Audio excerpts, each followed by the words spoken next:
How do you do? I'm Dustaroo. We are finally back to the great Rework series. It's been a little over a month since the latest rework, and that was The Skull Merchant. And I must say I just have impeccable timing. Only 2 days later, Dead by Daylight teased that they were reworking The Skull Merchant for the next PTB. And if I dragged my feet a little more, that could have been really embarrassing. I'm not very torn up about not being able to come up with a very exciting change to her, as even Behavior's official rework was not seen as a success. It was not very successful in bringing the community together to embrace our Brazilian manga cosplaying killer. But just like an amputation, the stump may not be pretty to look at, but it's better than rotting away, so I give the rework 2 pips for saving me from burning out my leave match button. Let's get to the core of why we're all here, and that's to talk about the goofy tunnel man, Nemesis. I don't think Nemesis needs to be changed. He's not just some helpless or boring character.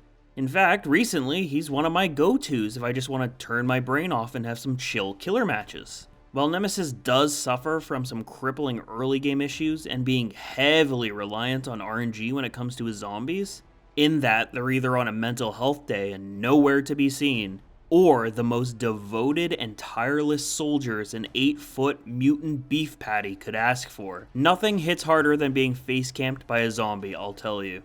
The reason we are here though is that I feel Nemesis as a character got shortchanged with his inclusion into the game, where everything he does feels enough like Nemesis that we can hold our tongues, but really not enough for me to feel like this is the iconic character we were expecting. Instead of the overwhelming presence he represents in the series every moment he is on screen, he instead feels more like a TV character who got recasted halfway through the show's run.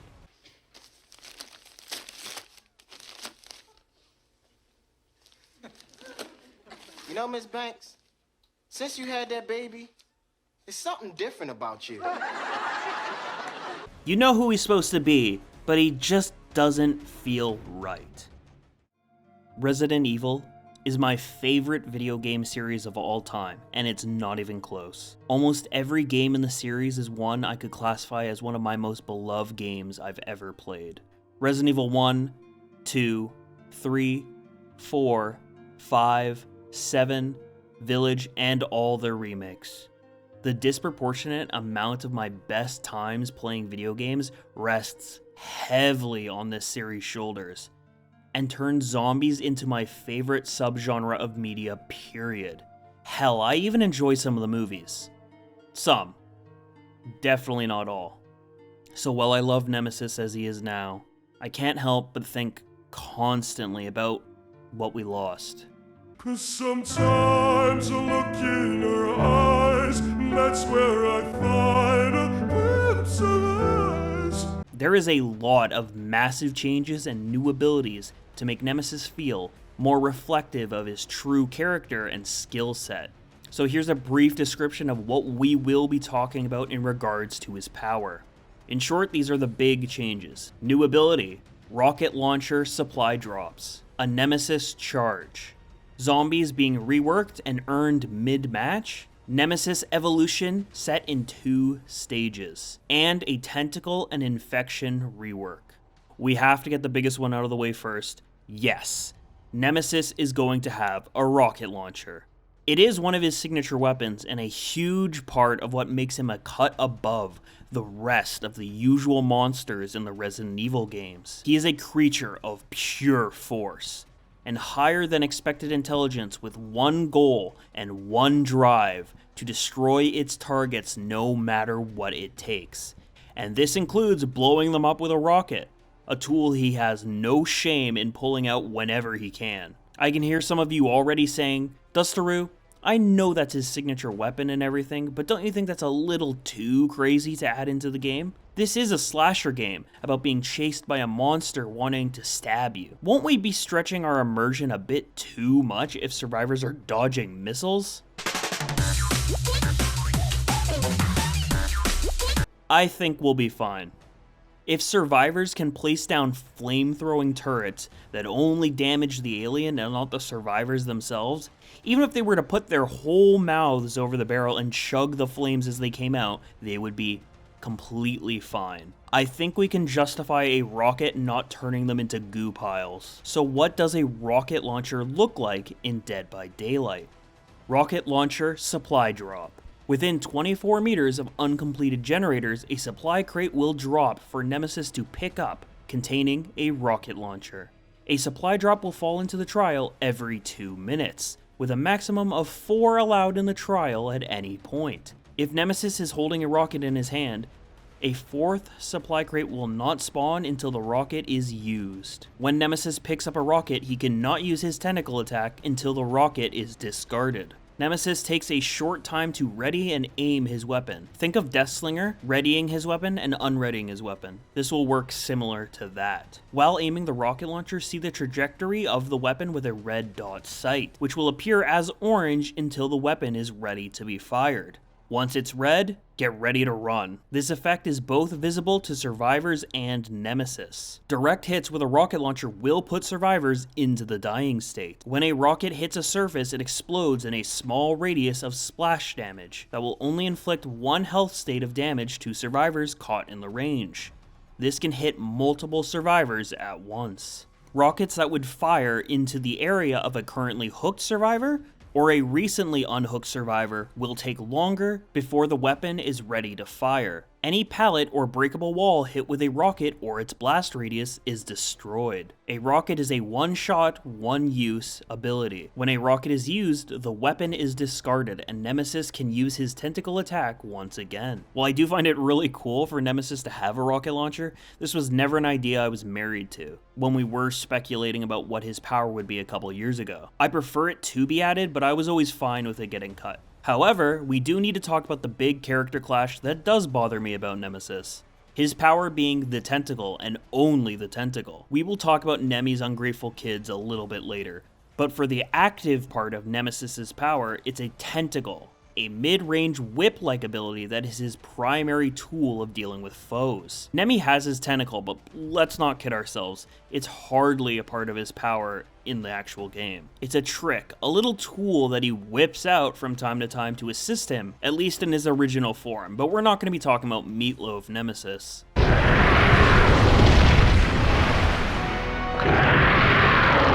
When I imagine Nemesis chasing me, I would think about him running incredibly quickly, smashing through walls, windows, anything that's between me and him. Not him holding out his tentacle to break the environment around him. He is missing the power that is so important to his character. The force he delivers being designated to one small tentacle just smashing a pallet feels wrong. Of course it's not inaccurate, but is that really what you're picturing in your head during a fight with this tyrant? We have a lot of characters in Dead by Daylight that feel like nerfed versions of themselves to accommodate the game. Freddy and Pinhead being the best examples. If they were actually full power, the characters they should be, they would absolutely mop the survivors like a dirty floor.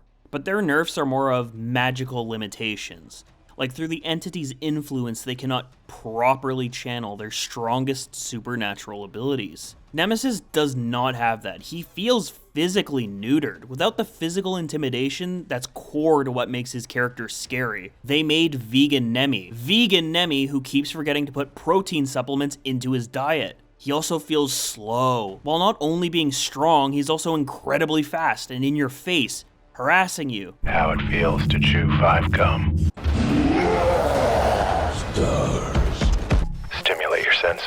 So more than the rocket, I feel like this power is necessary for replicating that feeling Nemi puts into those unlucky few in his path. Nemesis, charge. While Nemesis is charging, any pallet or breakable wall he comes into contact with will break, and he will continue charging until his charge timer runs out, or he swings, canceling the animation. On activation of charge, Nemesis screams out and moves his arms out in a half-second animation and charges forward. Nemesis cannot use tentacle during charge. After charge ends by any means, Nemi is on a short cooldown before being able to move again. Slightly shorter if no successful hit is made. Charge is on a cooldown that fills up slightly faster outside of chase and replenishes 25% total when a survivor breaks chase. The charge has a feeling similar to Blight's dash, similar in turning and swinging, but has the collision effect and speed of Oni's dash. which is 7.82 meters a second. Charge lasts a maximum of 6 seconds in Stage 1. Charge is on a cooldown of 45 seconds without any increases in Stage 1. While me and the Tentacle have some beef, I won't deny it is very important to the story of Resident Evil 3. When Jill gets pierced by a tentacle, get your mind out of the gutter, she becomes infected with the T-virus and becomes incapacitated, needing a cure to stop her mutation. This is one of those moments where a direct adaptation would be absolutely overpowered. I did toy with the idea of survivors just dropping dead after the initial T-virus infection,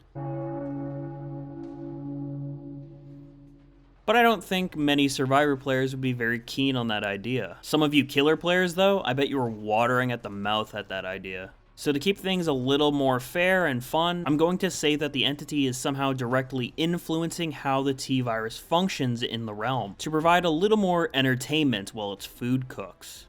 So here's how the tentacle and the infection system works, and how it's pushing Nemesis to evolve to a stronger variation of itself. Tentacle/contamination. Nemi's tentacle functions the same. Survivors hit with Nemi's tentacle are contaminated and slowly start to mutate. After 60 seconds, mutation takes hold of a survivor, helping the Nemesis evolve. While fully mutated, survivors cough and moan much louder. While contaminated and mutated, survivors can become injured by Nemi's tentacle. While in the dying state, hooked state, or being carried by Nemesis, the mutation bar is frozen and does not add to Nemesis evolution. Mutation.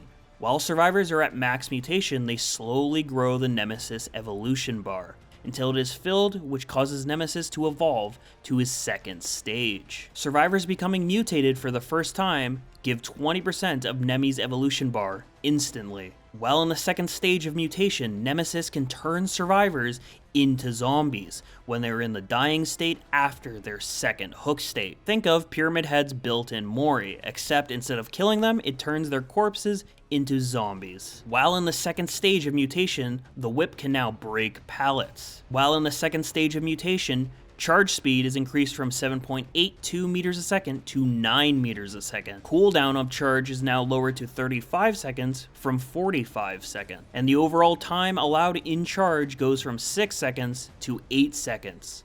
The total range or distance of the tentacle cannot be increased. So now we have the basis for how the infection works. So why did I change zombies? Well, honestly, it just feels like it was tacked on to Nemesis because someone had the idea that having zombies in the Resident Evil chapter would be too good to pass up on. Plus, Nemi's kit was looking a little too bare, so they tossed it in to spice it up. So I do freaking love the zombies. I'm not gonna lie. I truly love the zombies. This is your man.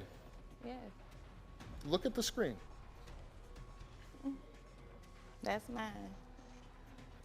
And And I'm gonna stick beside him. that's what you're gonna settle for. I'm gonna stick beside him. But I'm going to be the first person to admit they are stupid and a bad mechanic. They are completely RNG focused in the worst way possible, and super frustrating on both sides if they work or they don't. But they are incredibly funny sometimes, and that's enough to win me over. But I think the game would be better off if this was a mechanic that took a back seat. So let's just cover how the survivor zombies would act and work in New Nemesis. Zombies no longer spawn in at the beginning of the trial. The old zombie models are removed. Zombies are raised from the corpses of dead survivors, giving each survivor grayed skin and zombie sounds and a new movement animation similar to the old zombies. Or as an alternative, they have the NEA parasites on top of their heads. If Nemesis is in his second evolution state, instead of needing to hook the survivor for a third time, he can enter a slightly longer Mori-like animation, turning the survivor into a zombie, who functions like old zombies used to. Zombies keep the same flashlight stun duration of 15 seconds, but actions that would have destroyed zombies before, like pallet stuns or Nemi beating the shit out of them, instead just stuns them for 30 seconds, during which they lose collision. It's add-on time, Zooey Mama! Okay, let's go. Visitor Wristband, increase zombie movement speed by 25%, increases the field of view of zombies by 10 degrees, increases the survivor detection rate by 2 meters. STARS Field Combat Manual. The timer for rocket supply drops to spawn in the trial is decreased from 2 minutes to 1 minute and 30 seconds. Damaged Syringe. This is unchanged. Brian's Intestines. Decrease the cooldown timer of Nemesis's charge by 5 seconds. 40 seconds stage 1, 30 seconds stage 2. Zombie Heart. Increase the passive charge of Nemesis's evolution rate from a fully mutated survivor from 1% every 15 seconds to 2% every 15 seconds. Mikael Zai. Zombies, when they spot a survivor, mark them with Killer Instinct for 5 seconds. Marvin's Blood. Increase the amount of evolution earned by first-time mutations from 20% to 30%. Adrenaline Injector. Survivors become exhausted for 45 seconds and reveal their location on Killer Instinct for 4 more seconds after using a vaccine. Admin Wristband. Increase zombie movement speed by 50%. Increase the survivor detection range by 4 meters, and increase the field of view of zombies by 17.5 degrees. Tyrant Gore. Survivors hit with the rocket's blast radius suffer deep wounds and oblivious for 45 seconds. T-Virus Sample. Reduce the time of survivors to reach full mutation from 60 seconds to 50 seconds. Serotonin Injector. Survivors who are hit with a tentacle have their ore revealed for 6 seconds. Plant 43 Vines. Survivors must perform a key matching minigame before being able to open a supply crate. Skull Merchant's Drone minigame. Failure of this minigame will cause the survivor to scream out, revealing their location. This also increases crate opening time by 4 extra seconds. Liquor Tongue. Survivors who become injured by tentacle are broken for 30 seconds. The NEA Parasite. This is unchanged. Jill's Sandwich. After Nemesis shoots a rocket, take control and be able to steer said rocket similar to Pinhead's chain. Rockets blow up after 6 seconds of control, whether they collide with an object or not. Fired rockets now blink bright red to indicate to survivors they better run. Depleted Ink Ribbon. While using charge, no longer be able to break pallets and walls. At stage 1, have 8 seconds of total charge time, and at stage 2, have 10 seconds of total charge time. Speed while at stage 1 is set to 8.3 meters a second, and speed at stage 2 is set to 10 meters a second. Broken Recovery Coin. Removes 1 supply case from the trial. Shattered Stars Badge. Zombie movement speed is permanently increased by 50%. Survivors hit by zombies while being full mutation instantly go into the dying state. Iridescent Umbrella Badge. Nemesis can carry 2 rockets at one time. Another rework down and only a few more to go. So how are we feeling on this version of Nemesis? Remember to keep in mind that the numbers are just merely guesstimations that, with testing, would likely see adjustments, like cooldowns being a bit longer or shorter, overall speed, yada yada yada. I want you to mainly be thinking about the ideas and if you would like to use or go against them, rather than you thinking charge may last too long. So regarding the future of the Rework series, I think I'm going to release one at the end of each month. It's the end of the month right now, so that seems like a good pace. I only have a couple more killers to look at anyways, but that's about 4 or 5 months left we would have with the series. I'm proud to announce the official launch of the Dustaroo Discord. Likely with the viewing audience of this channel, there's going to be a lot of discussions about perks, balance, killer ideas, concepts, so if that interests you, it might be worth checking out. Or if you're just bored, either will work pretty good. And if you're watching at the launch of this video, I will be streaming on YouTube. So come on by and tell me my video is trashed, or I'm washed, or whatever else people say in live chats. If you do want to support the channel and this video in any way, the best way to do so is hitting that like button. It really does help more so than you'd expect, so thank you all for watching. My name is Dustaroo, and I will see you all real soon. Bye-bye.